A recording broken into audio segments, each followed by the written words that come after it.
আসসালামু আলাইকুম, আমি আশিক ওসমানী। কি হলো? দর্শক, মূলত হচ্ছে ছোট একটা জিনিস আপনাদেরকে শেয়ার করার জন্য মূলত এই দুষ্টামিটা করলাম। আহ, ওরা যেভাবে বসে গেছে, এই বসে যাওয়ার প্র্যাকটিসটা আপনারা অনেকে করতে চান। তো মূলত আপনাদের এই বসা নিয়ে আমরা বেশ কিছু টিউটোরিয়াল করব।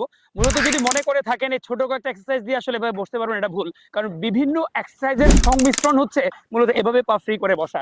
এই পা ফ্রি করে বসার টিউটোরিয়াল দেখতে আমাদের সাথে চোখ রাখুন। পরে আজকে আমরা ছোট কিছু কথা বলে নিই, সেটা হচ্ছে পায়ের বিভিন্ন ধরনের ফ্লেক্সিবল এক্সারসাইজ কিন্তু আপনাদেরকে করতে হবে। যেমন শুরুটা আপনি এভাবে করতে পারেন যে এখানে আছেন, এভাবে দাঁড়িয়ে আছেন, আপনার নরমালি এবার এই শুরুটা করতে পারেন, এভাবে শুরুটা করতে পারেন, এই শুরুটা করতে পারেন টোয়ের উপরে, ফুললি টোয়ের উপরে দাঁড়াবেন।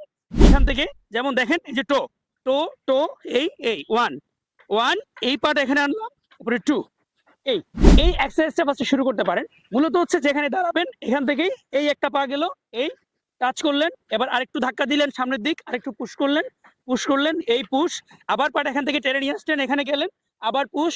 এই যে এক্সারসাইজ, এই যে পায়ের এটা ফ্রি হওয়া, এই ফ্রি হতে হতে আপনারা ডাউন বসে যাবেন, সামনে হাত রাখবেন, আরেকটু পুশ করবেন। এই পুশ করতে করতে পায়ের এই জায়গাটা একটু ফ্রি হবে। এই ফ্রি হওয়ার পরে আমরা আরো কিছু এক্সারসাইজ দেখাবো। মিনিমাম এটার উপর আপনাদেরকে 5-7টা টিউটোরিয়াল দিব।